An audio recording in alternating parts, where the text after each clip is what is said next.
Buonasera, buonasera a tutti e a tutti. Mi sentite? Perfettamente, ok.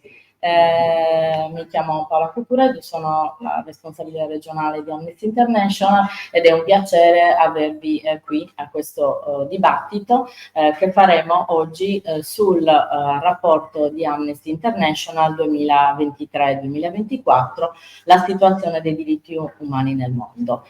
Siamo in questa veramente bella e ricercata cornice del Museo Universitario delle Arti e delle Culture Contemporanee di Cagliari e ringraziamo per l'accoglienza che abbiamo avuto. Dialogheranno tra loro per parlare delle tematiche appunto dei diritti umani Roberto Loddo, che scrive per il Manifesto Sardo, giornale online di approfondimento politico che si ispira al pensiero di Luigi Pintoro, attivista dell'ASARP, Associazione Sarda per l'attuazione della riforma psichiatrica, presidente della cooperativa sociale Giardino di Clara, oltre ad avere esperienze anche in campo della radio, con Radio Onde Corte, prima radio della salute mentale in Sardegna, che coinvolge persone che soffrono esperienze di sofferenza mentale. Roberto dialogherà con Riccardo Nuri è dal 2003 il portavoce nazionale di Amnesty International Italia. Ha al suo attivo diverse pubblicazioni sui temi e sulle tematiche dell'associazione, ricordo ad esempio Non sopportiamo la tortura, che era lo slogan di una nostra campagna appunto nel 2001, oppure La stessa lotta e la stessa ragione, che è uno scritto che anche qui sulle storie di donne per i diritti umani. È anche curatore di libri scritti mani, come ad esempio Srebrenica, la Giustizia negata, scritto con Luca Leone. Riccardo è dal 2003 responsabile dell'edizione italiana del rapporto annuale di Amnesty International, che è il nostro documento più prezioso e accurato sulla situazione dei diritti umani. E attraverso i suoi blog scrive anche sul Corriere della Sera, sul Fatto Quotidiano, Focus in Africa, Articolo 21 e Presenza, e collabora anche col quotidiano Domani. Lascio la parola a Roberto che dialogherà con Riccardo. Grazie.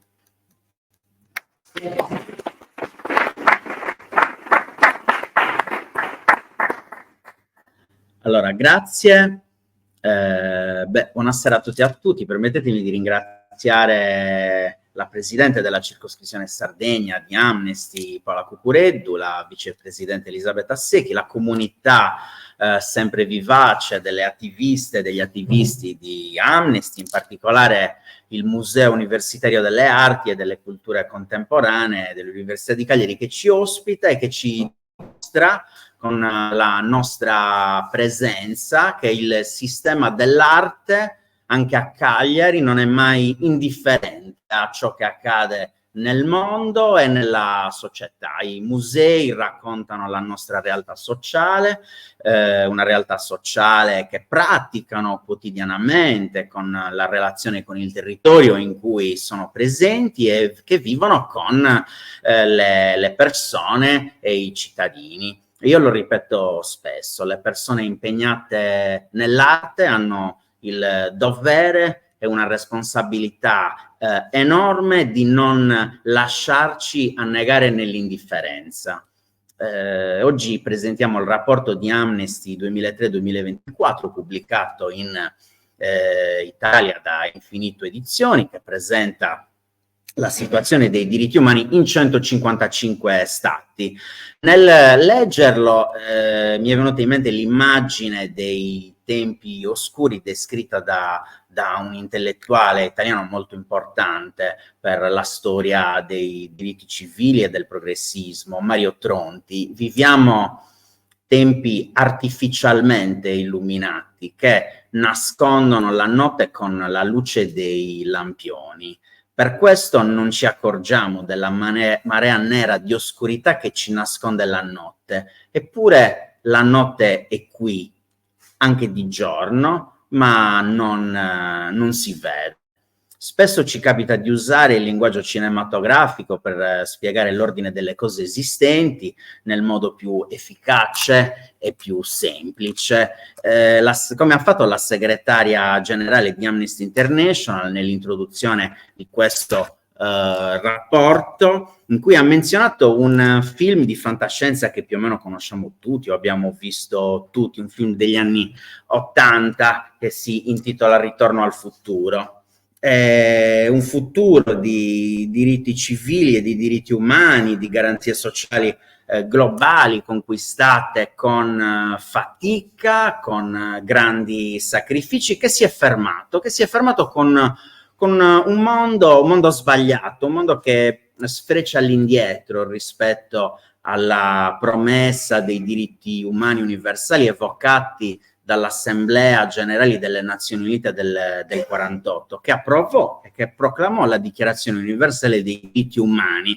A Riccardo, nel dargli il benvenuto qui stasera, voglio prima di tutto chiedere se davvero siamo ritornati nel 1948. Grazie Paola, grazie Roberto, buonasera, grazie a voi per avermi avuto qui questa sera a Cagliari. La risposta è sì. Siamo tornati indietro di decenni dal punto di vista della tenuta dei diritti umani, ma soprattutto sta traballando in maniera paurosa quell'architettura, quel sistema di protezione dei diritti umani che era nato dopo la fine della Seconda Guerra Mondiale, con la dichiarazione che hai appena citato, che al Ministero dell'Istruzione ho idea che non conoscano, perché nelle linee guida per l'educazione civica è chiamata Dichiarazione Internazionale dei Diritti Umani, insieme ad altri strafalcioni, e questo ci dice che insomma, dobbiamo veramente cominciare dalla scuola, ma forse più che dagli studenti e dai docenti, da chi sta più in alto. Questo sistema è nato con la dichiarazione del 1948, sviluppatosi poi con accordi, trattati, convenzioni, che hanno via via coperto quei diritti che la Dichiarazione Universale dei Diritti Umani aveva sancito solennemente, con un valore morale, politico importante, ma priva di efficacia dal punto di vista legale. Sempre al dopoguerra si richiamano le convenzioni che fanno parte di quell'altra branca del diritto internazionale, il diritto internazionale umanitario, con le convenzioni di Ginevra nel 1949, i protocolli aggiuntivi successivi. E l'una e l'altra branca, il diritto internazionale dei diritti umani e il diritto internazionale umanitario, avevano un obiettivo, che era quello di garantire a tutte e a tutti diritti, e la dichiarazione del 48 li elenca, in tempo di pace, e di stabilire delle norme inviolabili in tempo di guerra. Eravamo usciti dalla Seconda Guerra Mondiale e l'esigenza era quella di, anche se sembra un paradosso, di regolamentare la condotta di guerra, dicendo una cosa fondamentale, la regola numero 1: le popolazioni civili non si toccano. E ci sentiva dire in quegli anni mai più, l'abbiamo sentito dire in tante lingue, in tutte le lingue del mondo, e ancora oggi quelle due parole mai più sono ripetute, il che vuol dire che c'è stato un fallimento, ma non il fallimento del diritto, il fallimento dell'attuazione di tutti quei trattati, tutte quelle convenzioni che erano state adottate, che gli stati si erano impegnati a rispettare. Quindi siamo tornati lì, agli albori, in una situazione che oggi come oggi vediamo essere piena di conflitti. I due principali li conosciamo bene, ma ce ne sono altri abbastanza oscurati, con un sistema di discriminazione che è stratificato, che è sistematico, che è istituzionalizzato, che toglie i diritti a miliardi di persone, con un'erosione progressiva del diritto alla protesta pacifica, dei diritti delle persone migranti e richiedenti asilo rifugiate, con doppi standard. 2 giorni fa, perché anticipo una cosa che vorrei ricordare alla fine, a qualcosa dobbiamo aggrapparci. Noi ci aggrappiamo spesso al contenzioso giudiziario, no? Al ricorso alla giustizia. Bene, 2 giorni fa il Tribunale di Catania ha stabilito che una persona, la prima portata nel centro di Pozzallo per essere rimpatriata, era un egiziano, e questo egiziano doveva essere rimandato in Egitto perché da maggio di quest'anno l'Egitto è entrato nella lista dei paesi di origine sicuri, cioè quelli dei quali non c'è motivo di arrivare e quei paesi dei quali si può rimandare senza problemi una persona che da lì è arrivata. Bene, il Tribunale di Catania ha detto agli estensori di questa lista, in particolare al Ministro dell'Interno, che l'Egitto è tutt'altro che un paese sicuro.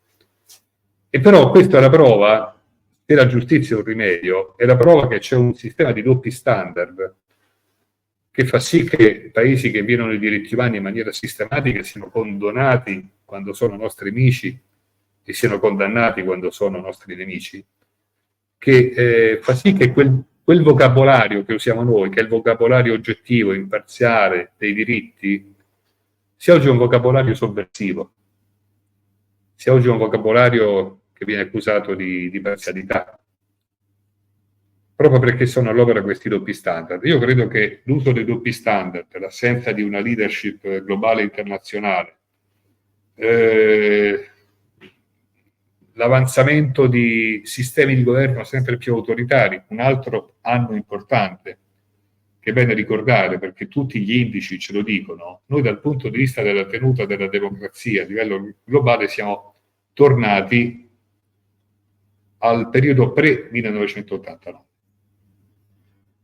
E quindi, capisci, mettendo insieme questi 2 anni, 48 e 89, noi capiamo che siamo in un punto che chi è più longevo all'interno di questa nostra bellissima associazione ricorda, 2001, quando dopo i crimini contro l'umanità, le Torri Gemelle, in tanti dissero che quel sistema di protezione dei diritti umani nato nel 1948 era superato perché i tempi erano cambiati, lo disse Blair, che usava sempre delle frasi un po' riciclate, no? I tempi stanno cambiando, citò Bob Dylan, non era sua.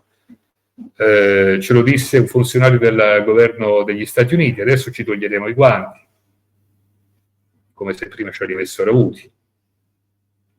E ci dissero, voi che continuate a citare il comma X del protocollo Y della convenzione Z, siete superati perché i tempi sono nuovi, abbiamo nuovi nemici. Bene, sono passati 23 anni da allora, Amnesty International ancora c'è, quel vocabolario lì ancora si usa, quei sistemi di giustizia nati in un decennio terribile che ricorda molto da vicino questi anni, gli anni 90. Iniziati con una guerra nei Balcani, terminati con un'altra guerra nei Balcani, attraversati da 2 genocidi, uno sempre nei Balcani e Srebrenica, l'altro in Ruanda, con la seconda guerra del Golfo, con i massacri finali a Timor-Est prima dell'indipendenza e tante altre questioni. Fu un decennio terribile. Però fu il decennio in cui ci fu la riscossa, nacquero i tribunali internazionali. E quindi credo che di fronte a questa situazione che è molto traballante, la metafora che a me viene in mente è che quando una torre sta crollando ci devi mettere un'impalcatura. Ecco, noi siamo quell'impalcatura. Amnesty International è quell'impalcatura. Ovviamente una mano sola non fa nulla e bisogna che ci sia un perimetro di impalcatura umana che sia molto forte e solida per impedire il crollo e raddrizzare questa situazione. Grazie.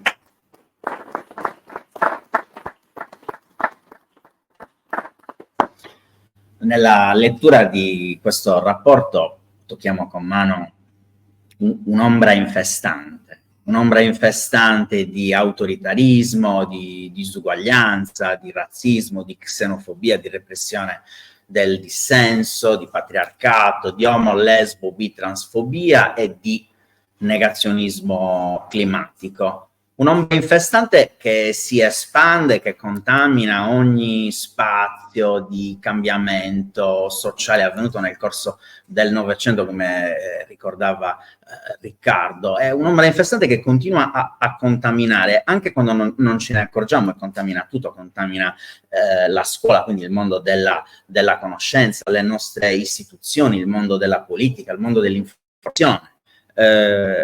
Contamina persino la nostra dimensione personale, la nostra dimensione familiare, per cui questa narrazione intollerante sulla vita delle persone non conformi al sistema della riproduzione e del consumo, che è ben descritto nel rapporto che vi ricordo si può acquistare con Infinito Edizioni e anche scaricare gratuitamente, leggere dal sito di Amnesty International. Ecco, questo rapporto fotografa bene questa situazione, per cui vorrei chiedere a Riccardo che cosa c'è dietro questo rapporto globale in termini anche di metodo scientifico. Come è stato possibile pianificare e sviluppare questo lavoro su 155 paesi? Mi pare evidente che il metro di raccolta dei dati e di ricerca non sarà stato uguale per tutti i paesi, anche in relazione ai regimi in cui questo lavoro non è gradito, ecco, e poi capire anche quali sacrifici ci sono stati, se ci sono stati anche dei sacrifici. Intanto è importante sottolineare che negli ultimi anni abbiamo assistito a due fenomeni che ci riguardano direttamente. Il numero degli stati in cui vengono chiusi gli uffici di Amnesty International, Russia all'inizio della guerra di aggressione contro l'Ucraina, Hong Kong, Nigeria. Aumenta il numero degli stati in cui attivisti e attivisti di Amnesty International sono perseguitati, penso alla Thailandia. E il secondo fenomeno, aumenta il numero degli governi che non ci autorizzano a entrare all'interno dei loro territori per fare ricerca. Ora, se pensano di fermare Amnesty International chiudendo un ufficio, non facendoci entrare, si sbagliano. Accanto alla ricerca sul campo, che vuol dire andare nei luoghi, intervistare ex prigionieri, avvocati, familiari, sopravvissuti, giornalisti, ONG, nostre sorelle, parlare con le istituzioni, eccetera, ci sono altre cose che possiamo fare. La ricerca da remoto, intanto, oggi la tecnologia, una delle cose buone che fa è che ci consente di poter avere contatti diretti da remoto con persone che riteniamo importante ascoltare, a condizione che le connessioni siano sicure, e questo è un problema perché uno degli sviluppi malefici della tecnologia è stato quello di mettere in circolazione degli spyware che colpiscono giornalisti e persone che difendono i diritti umani e che dunque hanno un potere intimidatorio, no? Cioè, se una persona ha paura che il suo laptop, il suo smartphone sia infestato, non parla con Amnesty International. E Ahmed Mansour negli Emirati Arabi Uniti è stato condannato esattamente per questo. Gli hanno infettato o infestato il suo telefono con questo spyware chiamato Pegasus, prodotto da un'azienda israeliana, la NSO Group, che ufficialmente dice: noi lo vendiamo agli stati per combattere il terrorismo, e poi non sappiamo che uso ne viene fatto, e l'uso è esattamente quello che vi ho raccontato nel caso di Mansour e di tanti altri. Quindi cerchiamo connessioni sicure. Abbiamo dei team di esperti, i nostri nerd, che ogni giorno controllano una quantità enorme di video e di fotografie che ricevono, che troviamo in rete, per verificare che si tratti di documentazione reale, che quindi quel video, quella foto riguardino quel luogo, quella data, quell'ora, quel singolo episodio. Poi abbiamo i nostri esperti di armi che sempre da remoto analizzano singoli frammenti e riescono da quelli, così come dalla dimensione di un cratere, di un'esplosione, così come dal tipo di ferite riportate dalle persone sopravvissute, riescono a individuare l'arma, riescono a individuare quale battaglione ce l'ha in dotazione, se quel battaglione si trova a distanza di tiro dal luogo colpito e ovviamente a quale catena di comando corrisponde. Ma io credo il metodo di ricerca più interessante che abbiamo sviluppato a partire dall'inizio di questo secolo sia quello che ci consente di vedere dall'alto le cose, cioè l'uso del satellite. È molto semplice, si prendono coppie di immagini, un'immagine scattata al giorno X e un'immagine scattata al giorno X più 2 o più 7 e vediamo le differenze. Gli antropologi forensi ci hanno insegnato che quando il terreno cambia colore o è gonfio è perché c'è una fossa comune sotto. Ce l'hanno raccontato già nel 95 cercando i resti delle persone del genocidio di Srebrenica in Bosnia. Quando un terreno che prima aveva delle strutture abitative è completamente livellato, vuol dire che c'è stato non solo uno sgombero di popolazione, ma c'è stata una distruzione di edifici, di obiettivi civili. Quando vediamo delle macchie scure dove nell'immagine precedente c'erano dei centri abitati, vuol dire che sono stati dati alle fiamme. Quando vediamo un villaggio che nel giorno X è un villaggio che nel giorno X più un anno è circondato da mura, vuol dire che il sistema concentrazionario, ad esempio in Corea del Nord, è aumentato a tal punto da rendere prigionieri interi villaggi e così via. Sembra paradossale, ma più si guardano le cose dall'alto e più le vediamo meglio. E questo è il metodo di ricerca che stiamo utilizzando non da solo, ma stiamo utilizzando per vedere cosa sta accadendo da quasi un anno nella striscia di Gaza. L'ultima ricerca che abbiamo pubblicato una settimana fa si basa su prove inconfutabili. Video di soldati israeliani che brindano, festeggiano, avendo alle spalle edifici che saltano in aria, e immagini satellitari che mostrano che lungo la cosiddetta zona cuscinetto che separa i kibbutz di Israele assaltati da Hamas in quelli che sono crimini di guerra e che andranno giudicati, io spero presto, come tali, la zona che separa quei villaggi dal confine orientale di Gaza è diventata una zona di sicurezza che entra fino a 1 chilometro all'interno di Gaza, prendendo anche Shubaia, che è un quartiere di Gaza City. E se voi vedete, stando sul sito amnesty.it, queste immagini, troverete intanto dall'alto complessivamente c'è una striscia completamente livellata, dove terreni coltivabili, e quella era la zona di pascolo, di coltivazioni, frutteti e tutto, la zona che dava da mangiare a 2 milioni di persone nella Gaza. Tutto livellato, abitazioni, città intere livellate, per ragioni di sicurezza, si dice. Queste ragioni di sicurezza noi, che usiamo il vocabolario dei diritti umani, li chiamiamo crimini di guerra. E quindi questo è l'ultimo esempio del lavoro che facciamo col satellite. Io credo che se le cose continueranno così dovremo affiancare sempre di più questi metodi nuovi a quello tradizionale, che è stato per, direi, 60 anni quasi esclusivamente il metodo di ricerca di Amnesty, cioè l'intervista sul campo. Grazie. Allora, cosa abbiamo di fronte a noi? Abbiamo di fronte un futuro dominato dai grandi colossi della tecnologia, da un'intelligenza artificiale senza una regolamentazione. Una delle cose che più mi ha colpito del grande lavoro che c'è dietro questo rapporto è la consapevolezza amara che i modelli di business delle multinazionali della tecnologia e dell'informatica, che io ho sempre immaginato come un motore del progresso, e quindi anche di sviluppo di elementi di diritto. Ecco, tutto questo è falso, perché questo rapporto ci rivela come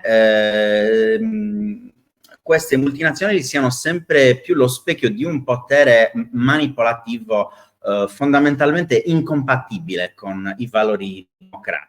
Ci sono strumenti che eludono la cifratura, tecnologie di intercettazione, software spia, ci sono prodotti a duplice uso, ovvero che possono funzionare sia in ambito civile sia in ambito militare, e che il Parlamento europeo vorrebbe proporre di limitare pesantemente, se non vietare del tutto. Il problema di questi prodotti sviluppati da aziende che orbitano nei campi della difesa e dell'intelligence è che, una volta acquistati dai governi, possono essere usati nella lotta al terrorismo e al crimine, e anche come strumento di repressione interna contro giornalisti, contro attivisti, contro dissidenti.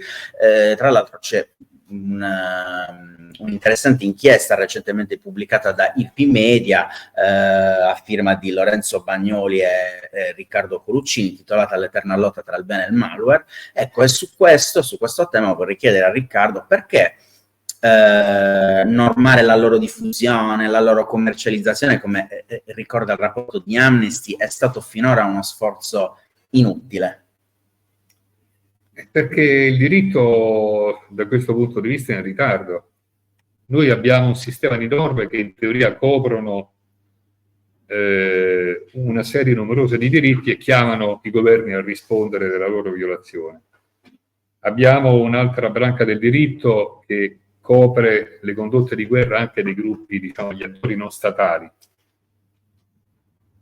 Però poi c'è tutta un'altra serie di attori non statali, penso alle aziende naturalmente, o penso ai gruppi privati mercenari che non si sa a chi rispondono, che mancano di una regolamentazione, e a questo dobbiamo arrivare.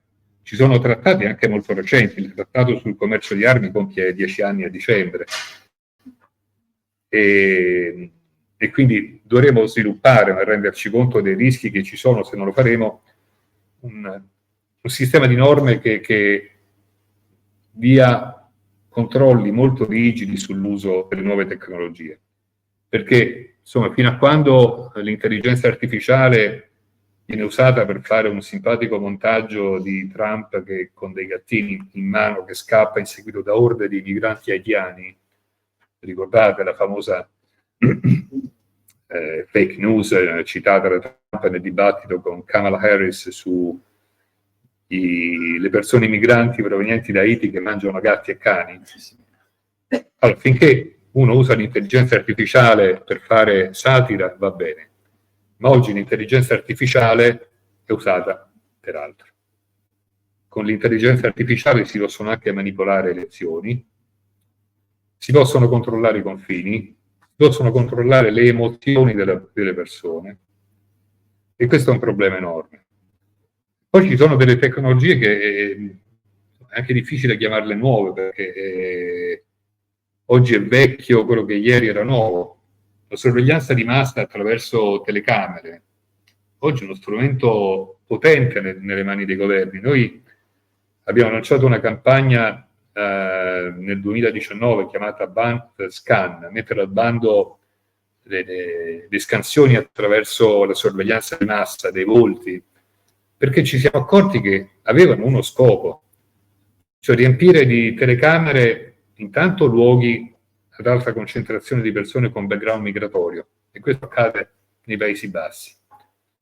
Collocare queste telecamere lungo i luoghi che sono tipicamente percorsi da persone che vanno alle manifestazioni, e quello che ci hanno raccontato le attiviste e gli attivisti di Black Lives Matter, e con loro abbiamo vinto una causa a New York per costringere le autorità locali a rivelare tutte le ubicazioni di tutte le telecamere nella città. perché c'è evidentemente un uso contrario dei diritti umani. Pensiamo appunto alla profilazione razziale, alla profilazione etnica che viene fatta con questi sistemi. Poi ci sono dei modelli di business di piattaforme social che noi usiamo abitualmente.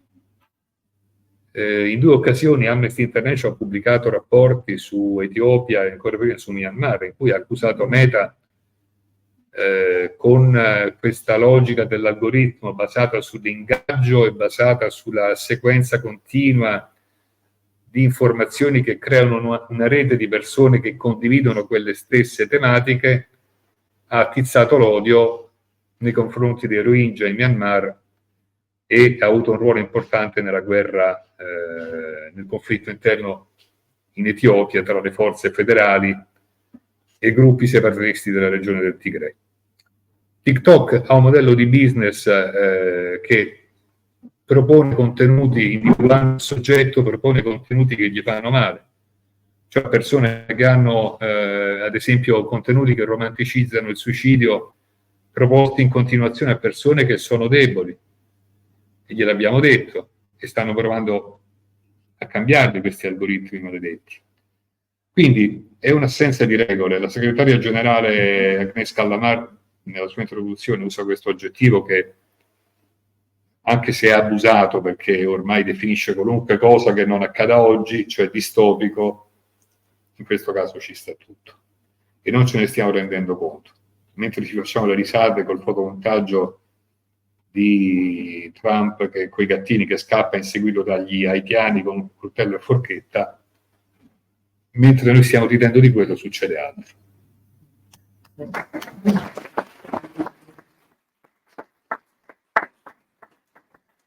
Il 2023 è stato definito non da Riccardo, da Amnesty, ma addirittura dalla Banca Mondiale come l'anno della disuguaglianza. Gli attivisti del clima sono stati bollati come terroristi per aver denunciato l'espansione della produzione e gli investimenti sui combustibili fossili da parte dei governi.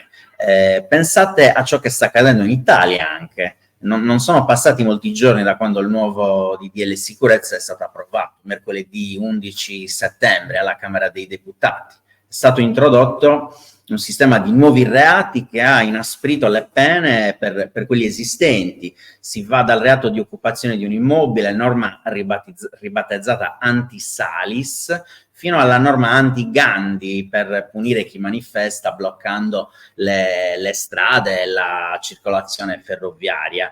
Perché i governi vogliono mandare in carcere gli attivisti che lottano per il diritto all'abitare insieme agli ambientalisti che lottano contro il cambiamento climatico?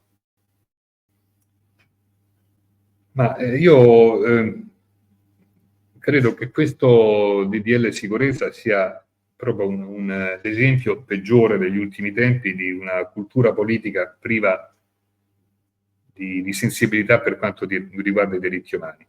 Cioè una cultura politica cattiva.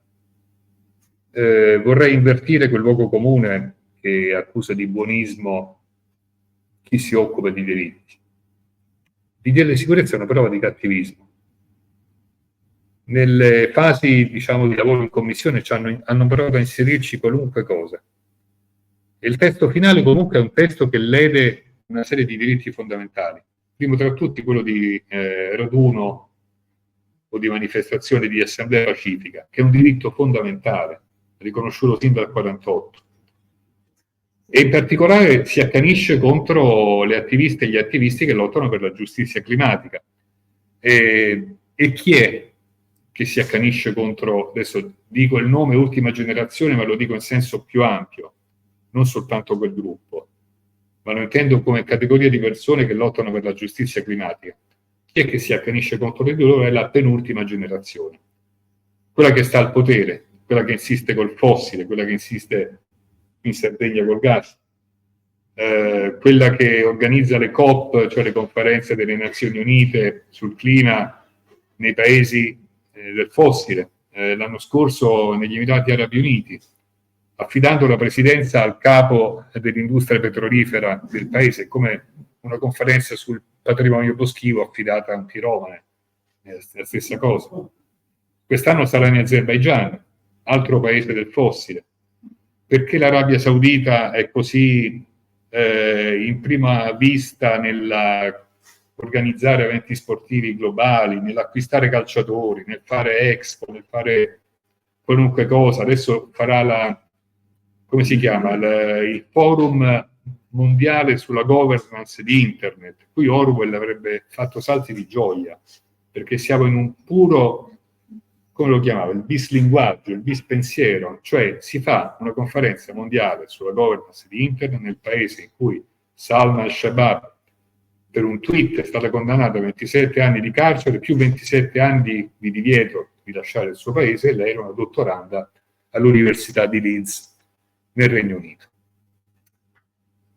Sembra quando dico i doppi standard, poi sembra che di questi vive al mondo, e in effetti è così. Quindi, tornando all'Italia, pene inaspite, nuovi reati. C'è una parte del DDL sicurezza che intacca le proteste non violente in carcere, rendendole reato se compiute da più di 3 persone. Ed è inevitabile che in una prigione, se c'è una protesta per le condizioni invivibili, per il suicidio del ragazzo che sta nella cella accanto, questa protesta è di gruppo, può essere fatta in modo non violento, sbattendo delle pentole contro le sbarre, ed è un reato. C'è il reato di danneggiamento, con delle aggravanti. C'è l'aggravante che se il danneggiamento ha per oggetto danneggiato un'infrastruttura strategica, le pene raddoppiano. Infrastruttura strategica cosa vuol dire? Notab, il Stretto di Messina, Ponte Sullo. Insomma, noi tra qualche giorno faremo un'analisi molto più approfondita di quella che ho fatto io. Faremo, credo, anche delle manifestazioni. E certo, poi c'è da chiedersi quante occasioni sono state perse. Questo DDL di sicurezza insiste sulle body cam. E quanti governi ci sono stati di segno diverso dal 2011, quando iniziammo nel 10° anniversario di Genova la campagna per introdurre i codici alfanumerici identificativi per le forze di polizia. Non c'era sempre Meloni al governo, non c'era sempre Piantedosi agli interni. E ha voglia di dire, ma noi adesso stiamo facendo interrogazioni parlamentari. Sì, prima dovevate fare le leggi. Adesso le interrogazioni parlamentari sono un atto doveroso e importante. Però, insomma, qui abbiamo un deficit di cultura dei diritti umani che è trasversale. Se noi prendiamo un altro tema, che è quello di questa ossessione che l'Europa ha verso le persone migranti, richiedenti asilo, rifugiate, a tal punto è un'ossessione di politica interna che domina le politiche estere. Insomma, oggi certo dobbiamo parlare della Tunisia, dell'accordo con la Tunisia, dobbiamo parlare della esternalizzazione verso l'Albania. Ma voi ricordate chi c'era nel 2017 al governo e al Ministero dell'Interno quando fece l'accordo con la Libia? Sì. C'era Minniti. Ora, il rapporto registra anche un aumento dei conflitti armati nel mondo, analizza come la dimensione del negoziato e del dialogo si preferisca dare ossigeno all'orrore della guerra attraverso costanti violazioni del diritto umanitario internazionale, con invasioni, occupazioni militari illegali, massacri di civili, come si è visto dal 2022 in Ucraina, e persino con un genocidio che tuttora continua anche in queste ore nel caso di Gaza. Sì, è la quotidianità della guerra, questo è terribile. Cioè, la guerra è un fatto ordinario. Ora, non era vero quando la Russia ha aggredito l'Ucraina che l'Europa era in pace da decenni, perché se Armenia ed Azerbaigian fanno parte dell'Europa, come ne fanno parte, dal 20 al 22 c'è stata una guerra, questa risolutiva, almeno pare, condotta dall'Azerbaigian contro l'Armenia, che ha restituito all'Azerbaigian il territorio del Nagorno-Karabakh.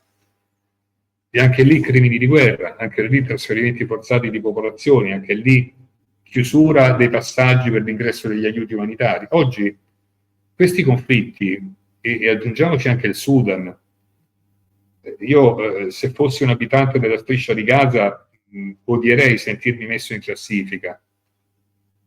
È più grave la mia situazione o quella di un mio fratello in Sudan. E però lì stiamo. In Sudan dal 15 aprile del 23 c'è un conflitto che ha prodotto oltre 10 milioni tra sfollati interni e rifugiati, che sta producendo un rischio di morte per 7 milioni di persone a causa della fame, del blocco degli aiuti. C'è Myanmar, con gli attacchi della giunta militare al potere dal febbraio 21 contro obiettivi civili. Poi certo i due conflitti principali hanno giustamente e purtroppo l'attenzione che meritano, perché sono conflitti che seguono quella, ahimè, logica aberrante del rendere impossibile la vita alle popolazioni civili. Lo abbiamo visto sin dal primo giorno nel febbraio 22. La prima denuncia che Amnesty International fece fu l'uso di bombe a grappolo russe contro una scuola che era vuota di alunni, ma era piena di persone che si stavano affollando già alla ricerca di un luogo sicuro ed erano passate poche ore dall'inizio dell'aggressione. Lo stiamo vedendo nell'attacco contro le infrastrutture civili nelle città dell'Ucraina. Riflettete un attimo su questo. Quando si dice, ed è verissimo, le donne, i bambini, le bambine, le principali vittime. Pensate alle persone anziane e alle persone con disabilità, che in una città come Kiev, che ha un'architettura in parte ancora di stile sovietico, no? Grattacieli molto alti, torri, poi gli attacchi russi volutamente colpiscono le centrali elettriche. Quando per ragioni di sicurezza viene staccata la corrente o viene imposto di non tenere le luci accese in casa, cosa vuol dire questo? Che si sta al freddo d'inverno, che non puoi uscire di casa perché l'ascensore non funziona e dal 17° piano, magari quell'ascensore già è stato costruito più piccolo perché una sedia a rotelle non ci passi, ma comunque non ci scendi e non c'è nessuno che ti può portare giù e non c'è nessuno che ti può portare da mangiare. E come succede nei terremoti, le persone anziane sono quelle che sono più affezionate ai loro luoghi, sono quelle che vanno via con maggiore difficoltà, le persone con disabilità sono quelle più lente inevitabilmente ad andare via, rimangono indietro. Ecco, voi pensate all'impatto che, oltre alle donne e ai bambini, l'impatto che queste guerre condotte con attacchi indiscriminati, sproporzionati o diretti contro civili o obiettivi civili hanno su altre categorie di persone. E c'è una sequenza infinita, passando alla striscia di Gaza, di crimini di guerra commessi dalle forze israeliane, in replica ai crimini di guerra commessi da Hamas il 7 ottobre, uccisione di civili, presa in ostaggio di civili, lancio di razzi indiscriminati. La reazione è stata fatta di una serie impressionante di attacchi diretti contro obiettivi civili, di attacchi indiscriminati in cui l'obiettivo militare non è stato distinto da quello civile, di attacchi sproporzionati in cui si dice c'era uno di Hamas per prendere quello che stava forse in un appartamento al secondo piano di un palazzo in un campo rifugiati, sono state uccise 100 persone, quelle che stavano al primo piano, al terzo e al quarto, il palazzo accanto, il quartiere in cui stava il palazzo e così via. Trasferimenti forzati di popolazione. C'è un mandato di cattura per il presidente russo Putin e per la funzionaria competente per l'infanzia, per il trasferimento forzato in particolare di minori dai territori ucraini recentemente conquistati a quelli già controllati da lungo periodo nel Donbass o direttamente in Russia, dove è stata fatta una legge sulle adozioni frettolosa per ripetere quel turpe fenomeno che abbiamo visto in Argentina negli anni 70, cioè le adozioni illegali. La Russia di Putin come l'Argentina di Videla. tale quale. Questo lo dico a chi pensa che la Russia sia ancora l'Unione Sovietica e a questa nostalgia, no? E tanto altro ancora.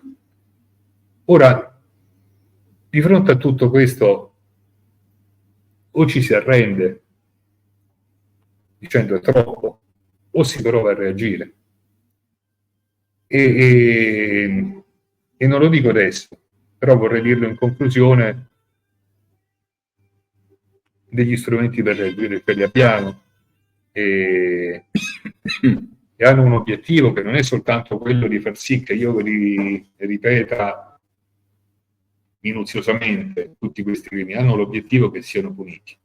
Poi magari vediamo, se ci avanza tempo, in che modo. Sì, grazie.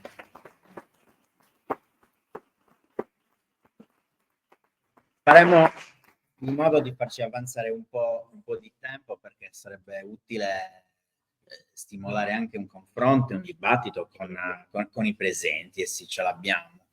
In molte parti del mondo i governi stanno aumentando i loro attacchi contro le donne, le persone di differente identità di genere, le comunità marginalizzate, da sempre capri espiatori per ottenere consenso politico e successo elettorale, purtroppo. Il mancato riconoscimento dei diritti delle donne e dell'uguaglianza di genere, come racconta questo rapporto, si sono intensificati nel 2003 con minacce e molte delle conquiste ottenute negli ultimi 20 anni. In Afghanistan nel 2023 i talebani hanno approvato decine di decreti ufficiali volti a cancellare le donne dalla vita pubblica. Allo stesso modo in Iran le autorità hanno continuato a reprimere brutalmente le proteste di donna, vita e libertà, e hanno rilasciato anche dichiarazioni ufficiali cariche d'odio. La violenza contro le donne iraniane e afghane ha la stessa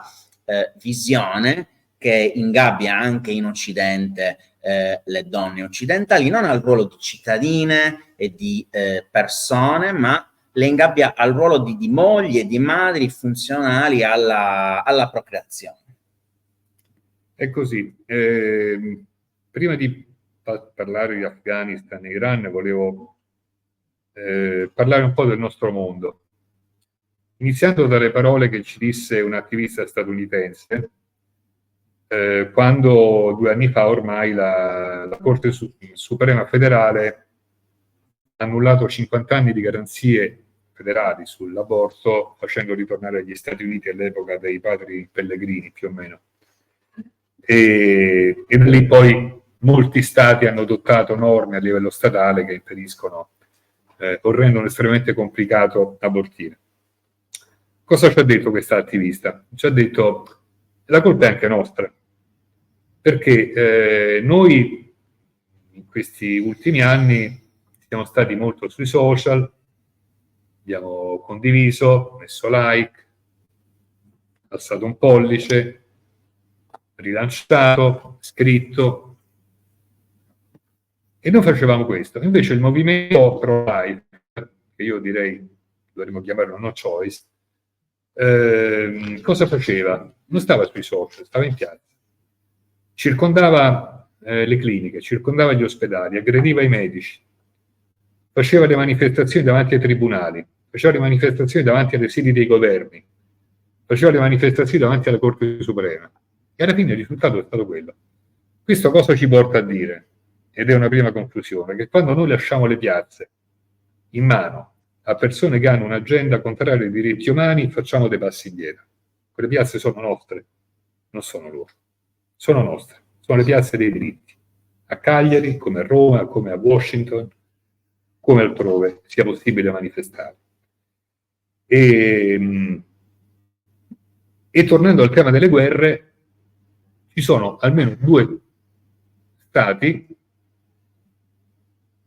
dopo ne parlo, poi ci sono paesi sempre dalle nostre parti che l'attacco nei confronti dei diritti delle donne lo fanno agendo sul loro tempo, discriminandole sul lavoro, chiudendo i centri antiviolenza, con una narrazione tossica che impone un modello di valori del comportarsi bene, essere madre, essere moglie, essere casalinga, essere una bella figlia.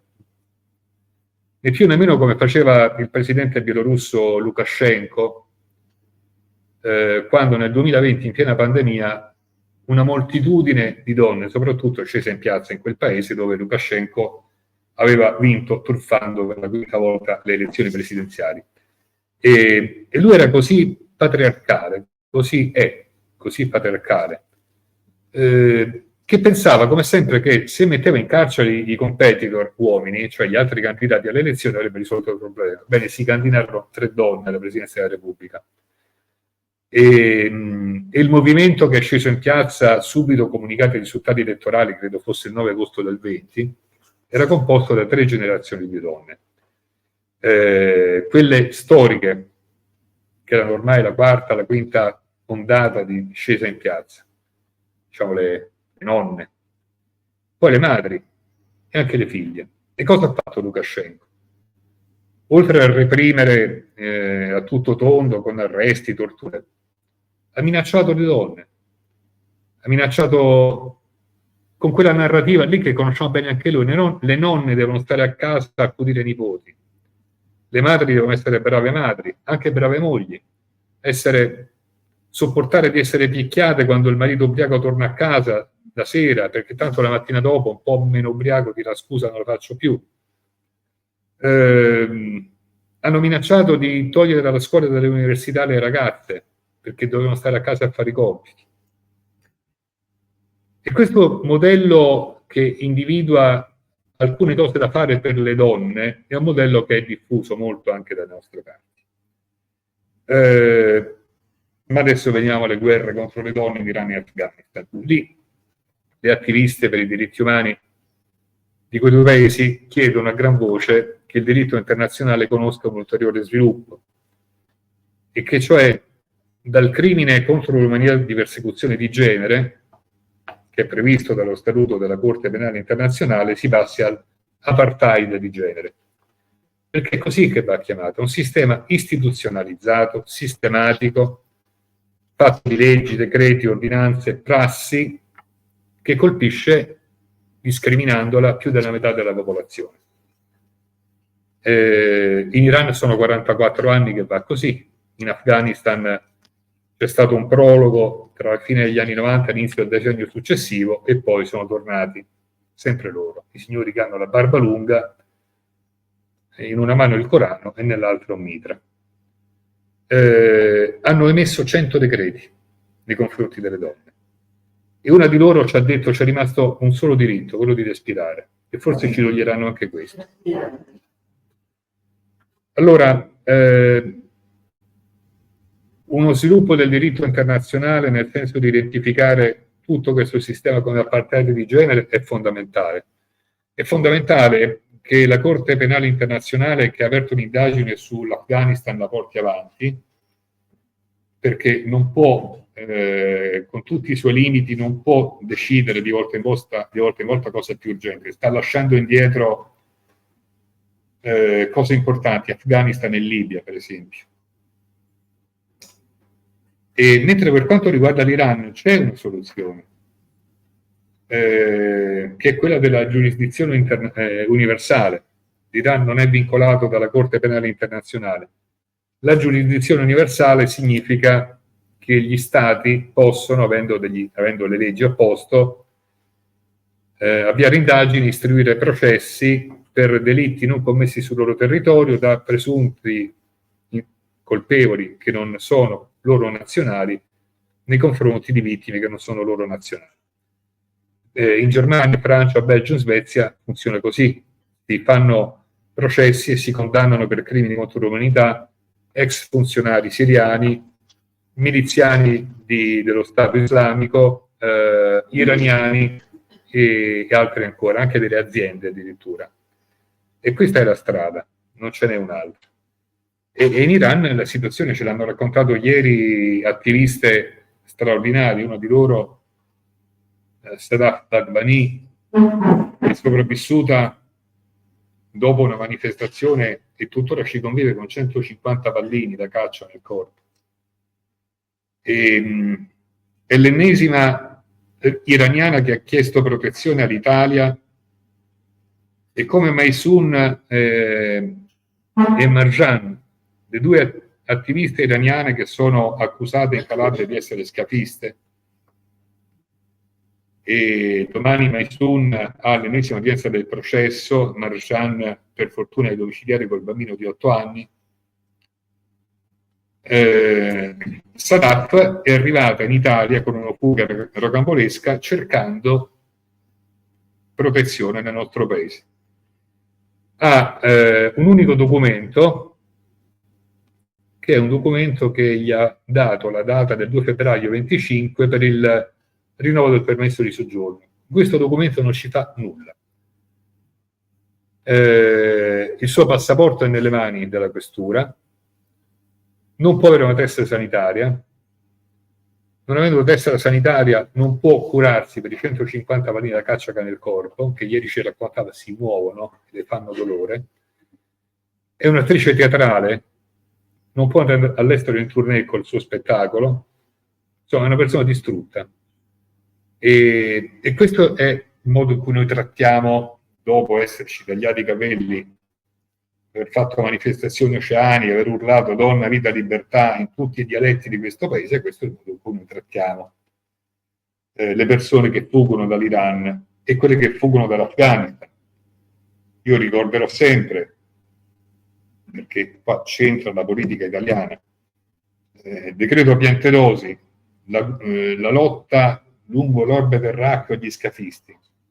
Cosa ti impone? Ti impone che devi portare a casa i risultati, devi avere hai questa ansia performativa per cui deve arrestare chiunque, deve arrestare persino una come Maysoon, che poteva essere un'altra Masa Amini se non fosse scappata, e che secondo le indagini in Calabria è la scafista. Voi immaginate una ragazza di 27 anni, artista, una persona che adesso pesa 38 kg, a capo di una nave piena di maschi adulti provenienti da altri paesi, lei che diventa la io capitana senza lieto fine.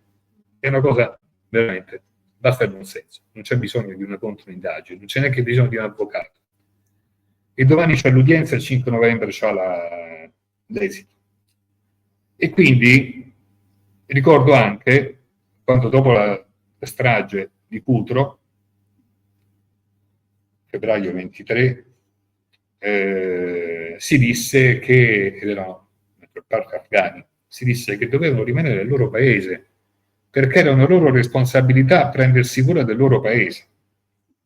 Quindi da un lato abbiamo fatto donna, vita, libertà, i capelli e tutto quanto, dall'altro un ponte aereo monumentale per portare via dagli afghani, dall'Afghanistan, quelli che rischiavano. Poi finita l'emozione, tagliati i capelli, urlato quello che bisognava urlare, persa la voce. Così stiamo trattando coloro che fuggono dalla guerra contro le donne degli ayatollah e dei talebani.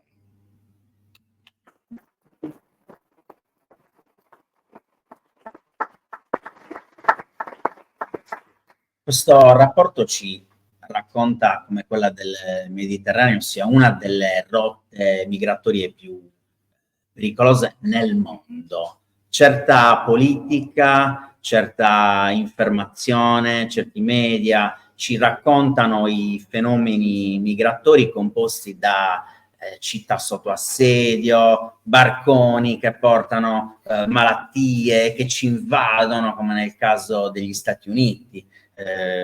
Come nel caso dei migranti rappresentati come orchi da il candidato presidente dei repubblicani, che mangiano i nostri animali domestici. Le persone rifugiate e richiedenti asilo vengono rappresentate dai governi come da certi governi, purtroppo la maggioranza, come parte di un esercito nemico che cerca di reprimere e di punire anche le ONG che soccorrono le persone in mare. Pensate al caso Open Arms, pensate alla memoria della procura di Palermo, che è stata evocata in in questi giorni contro Matteo Salvini. L'illegittimità della privazione della libertà personale è stata testimoniata dalle relazioni delle diverse autorità coinvolte in quella vicenda, le quali cercarono di sollecitare l'interruzione di quella situazione antigiuridica e proprio ad opera di chi l'aveva generata, e cioè l'allora ministro dell'interno Matteo Salvini. Sì, io guarda, su questo ti devo dire, non vorrei parlare tanto perché il processo è in corso. Mi fanno ridere amaramente quelli che parlano di una condanna. C'è un processo in corso. Aspettiamo che termini. Poi è evidente che se verrà riconosciuta una condotta criminale da parte dell'imputato Salvini, saremo contenti se sarà stato riconosciuto che una serie di diritti di persone in estrema vulnerabilità sono stati lesi in maniera molto grave. Però più di questo non voglio dire perché il processo è in corso. Non c'è dubbio che le persone migranti, richiedenti asilo, rifugiate, insieme alle donne, insieme alle persone LGBTQI+, sono sotto attacco nel mondo.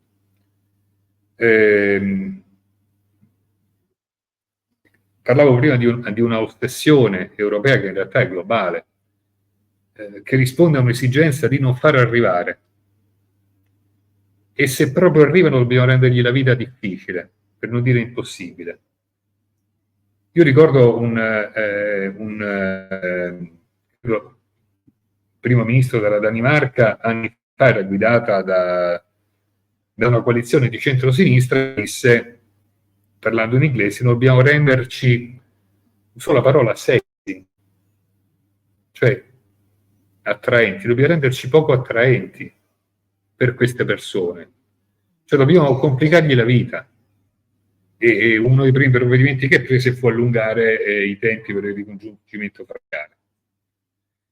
E quindi governi di segno diverso hanno nel corso di questi ultimi anni, direi almeno 7-8, prendiamo dal 2016 l'accordo Unione Europea-Turchia, battezzato questa politica che consiste in poche parole nel pagare qualcuno perché si occupi del problema.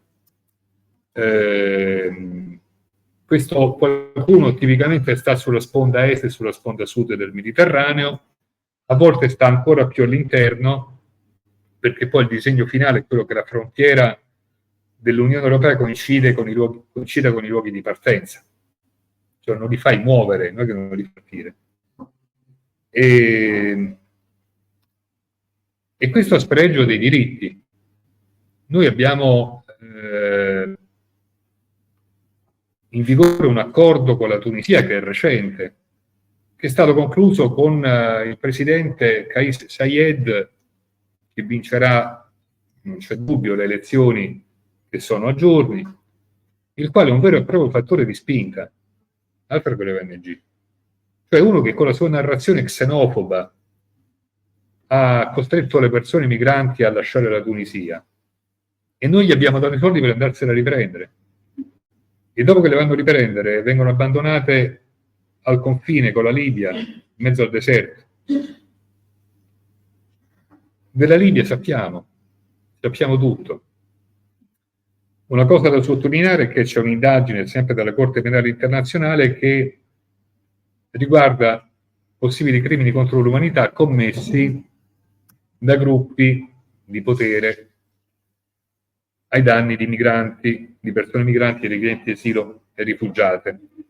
E uno di questi, anche se non sono pubblici i nomi, ma insomma è uscito fuori, è di un tipo che si chiamava Bija, il soprannome, Abdurrahman, eccetera, eccetera, però era conosciuto come Bija. Era considerato il capo della cosiddetta sedicente Guardia Costiera Libica, quella a cui abbiamo dato barche, pezzi di ricambio, formazione, soldi. Bija era colui che veniva ricevuto con tutti gli onori nei luoghi del potere in Italia. Poi tornava in Libia, si toglieva la giacca nel completo, si metteva la mimetica e gestiva i traffici secondo la logica: li faccio partire quando mi conviene, li trattengo quando mi conviene, se mi pagano li vado a riprendere, eccetera. Ora, questo insigne statista è morto in un attentato che potremmo definire di stile mafioso in un paese, la Libia, che è uno stato fallito ormai evidente. Ma noi, purché ci sia qualcuno che controlli una costa, noi andiamo a pagare questo soggetto. A ovest col governo riconosciuto, a est col governo non riconosciuto del generale Haftar. E quindi noi paghiamo e paghiamo. Ieri è venuto in visita in Italia, visita ufficiale, il neo primo ministro laburista del Regno Unito, e tra mille distinguo, alla fine qualcosina sul patto Italia-Albania l'ha detta, che non andava, però le cronache ci dicono che è venuto a prendere lezioni da noi, a capire come abbiamo fatto a ridurre del 69% gli approdi. Ma ve lo dico io come abbiamo fatto. Li abbiamo fatti partire, li abbiamo lasciati annegare. Ecco perché, ridotti del 69%. E come abbiamo fatto? Come dicevi tu, con la criminalizzazione dei soccorsi, con una serie di decreti, penso a quello che impone di fare un solo salvataggio e poi via, quello che se Bolzano avesse un porto, le navi tutte a Bolzano andrebbero, se Aosta avesse un porto, tutte a Aosta, se ci fosse un porto al Tervisio andrebbero tutte al Tervisio, no? La politica dei porti lontani. Per fortuna, anche qui la giustizia fa il suo corso, perché il contenzioso giudiziario è una delle armi che ci rimangono, e non passa mese senza che un tribunale sospenda un fermo amministrativo della nave di una ONG, l'ultimo, adesso non ricordo in quale città, sia a Salerno, ma insomma ha sospeso il fermo amministrativo della Geo Barents, che è la nave di Medici Senza Frontiere. Quindi qualcuno che ancora ritiene che i diritti siano una cosa che vale, c'è, e a quello dobbiamo aggrapparci. Per il resto sono politiche ostili che partono, e concludo, se no poi veramente ci mangiamo tutto il tempo, da questa narrazione fallace e tossica per cui i diritti non ci sono per tutti. Sono come una coperta corta, no? Se copri i piedi scopri la testa e viceversa. E quando i diritti non sono per tutti, intanto diventano dei favori, e poi vuol dire che qualcuno non ce li ha. E questo qualcuno che non ce li ha non sono mai i nativi, sono gli altri. E questo fa il paio con la narrazione che per avere i diritti, che non sono più innati, come dice la dichiarazione del 48, ma bisogna conquistarli come una tessera del supermercato, metti il bollino ogni volta che ti comporti bene.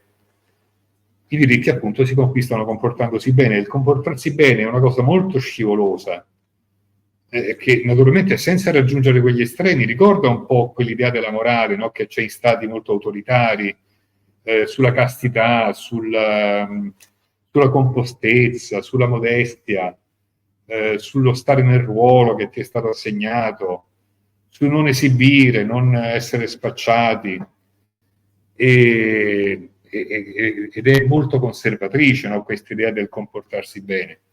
E allora a chi si comporta bene i diritti vanno. Secondo la Vulgata, le persone che sono in carcere si sono comportate male.